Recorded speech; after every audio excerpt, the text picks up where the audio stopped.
Factoring special cases. As a review, we've already talked about the first three steps with factoring, which are the greatest common factor, grouping, and playing the game. In this lesson, we're going to focus mainly on special cases, but you still have to go through each of the first three steps. So for example, we have 4x squared minus 9, and we need to factor this.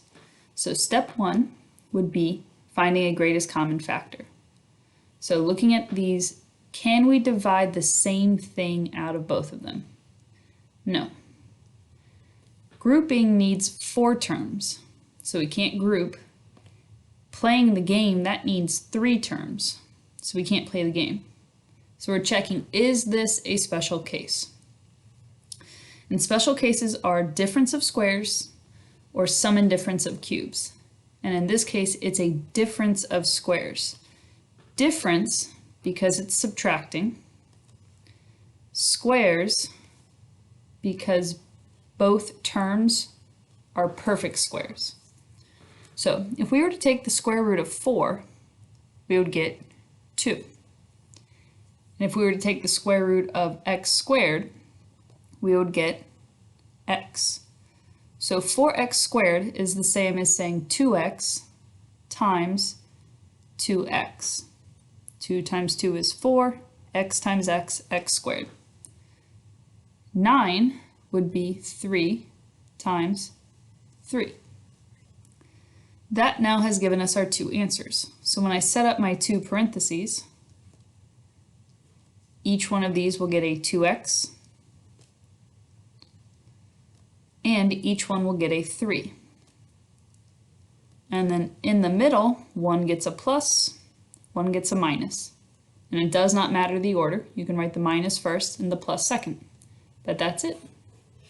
That's your factoring for a difference of square.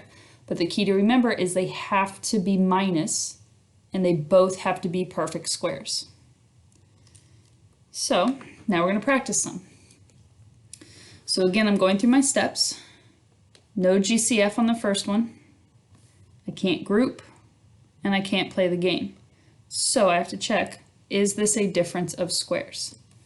So can I take the square root of each? Yep, and it's a minus, so I'm good. So x squared breaks down to x times x. 144 is 12 times 12. And you can also use your calculator. You can just calculate the square root of 144. It'll give you 12. So then I set up my 2 parentheses. Each gets an x. Each gets a 12. One gets a plus. One gets a minus. And that's it. If you want to work ahead and try the other ones, go ahead. Just really be careful with them. So in the middle one, we have a difference. We have subtraction, so that's good. And then let's check, are they perfect squares? So 25, perfect square, yep, that's 5. X squared is x, so this is saying 5x times 5x. 16 is like saying 4 times 4. All right, then we set up our parentheses. Each gets a 5x. Each gets a 4. One gets a plus, one gets a minus. All right, now the last one. So is it a minus? Ah, no, this one is a plus, which means we can't do it. So this we would write in F for not factorable, or in Algebra 1, I think you referred to it as prime. So you really have to be careful with the difference of squares, making sure that they are minuses. Now the second special case we're going to have is a sum and difference of cubes. Now here we can have a plus or we can have a minus if it is a cube. And cube means x to the 3rd power. All right. Now, one thing in this star is how you're going to set it up. You want to remember SOP, S-O-P. And what that stands for is same, opposite, positive. So before you find any numbers, your setup should be this. You should have one small parenthesis, one big parenthesis. And I have boxes to show you what's going to go in the same opposite positive because it all gears off of the symbol. So in the first set, we're going to have the same symbol. So we're going to have a plus. And in the second, in the big parentheses, that's where the opposite, so in this case minus. And then no matter what, the last one is always positive. So now we've set all that up. All right, now we need to figure out what numbers go there. And since we are dealing with cubes, we need to take the cube root.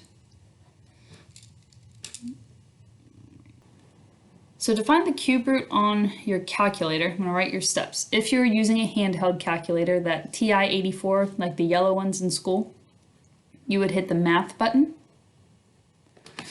All right, and then you would go to option number 4, and that'll give you a cube root symbol.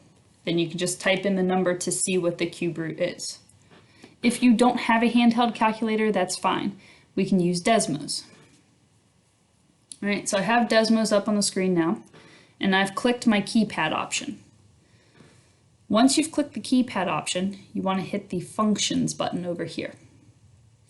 And then at the top, make sure you go to miscellaneous. And then you'll see this in with a square root button. Click that. Now the first thing you want to do is you need to type in what kind of root we are taking.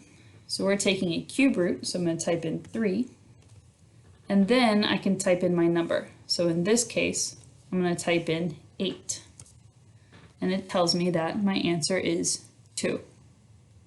So again, we had our cube root button from the keypad, functions, miscellaneous, and then clicking on the in root, and then you can type it in from there. So handheld calculator in blue written over here, Desmos we just went through. Okay, so that means that 8 is really saying, the cube root of 8 is like saying 2 times 2 times 2. And the cube root of x to the third would just be x. So 8x to the third is breaking down to 2x times 2x times 2x. Now, cube root of 125, if you go through the calculator step or Desmos, it will give you 5. So this is like saying 5 times 5 times 5.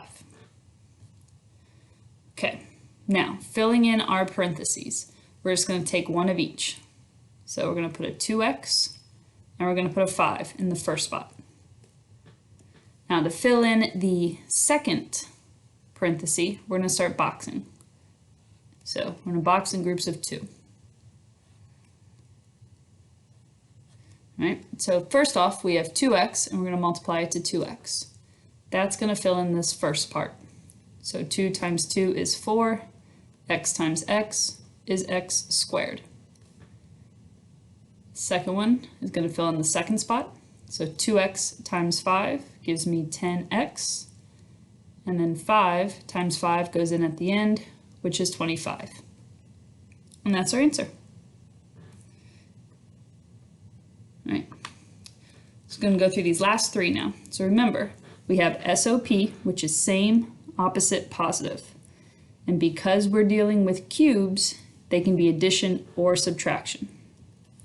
So looking at my first example, I'm going to set up my small parenthesis and then my big parenthesis.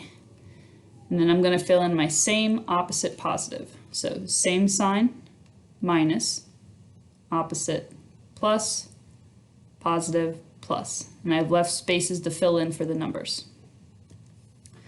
So now if I take my cube root of each, and we're just ignoring the negative sign right now, cube root of x to the third is x times x times x. 125 we just did, which was 5 times 5 times 5. So now to fill in, take one of each, so an x and a 5. Fill in the big one, we're going to box off in groups of 2. So x times x goes in the first one, which is x squared. X times 5 goes in the middle one, 5x. 5 times 5 goes at the end, 25. And that's it. All right, middle one. So again, set up my parentheses, small, big, same, which is minus, opposite plus, positive plus. And now we're going to take the cube root. So first I need to find the cube root of 201. So I'm going to go through Desmos again. I'm going to clear out that. All right. So with Desmos, sorry this keeps popping up. Again, I'm going to hit functions, miscellaneous, I have my n. I want the cube root of 201. Ah, that gives me a decimal. So what that means is that 201 is not a perfect cube, so we have to go back to our not factorable. And finally, we have our last one, 27x cubed plus 64. I'm going to set up my parentheses, small, big, same, opposite, positive. And then we cube root each one. All right, so cube root of 27 is 3. Cube root of x to the third is x. So this is like saying 3x times 3x times 3x. Cube root of 64 is 4. And then we fill in. So we take a 3x and we take a 4.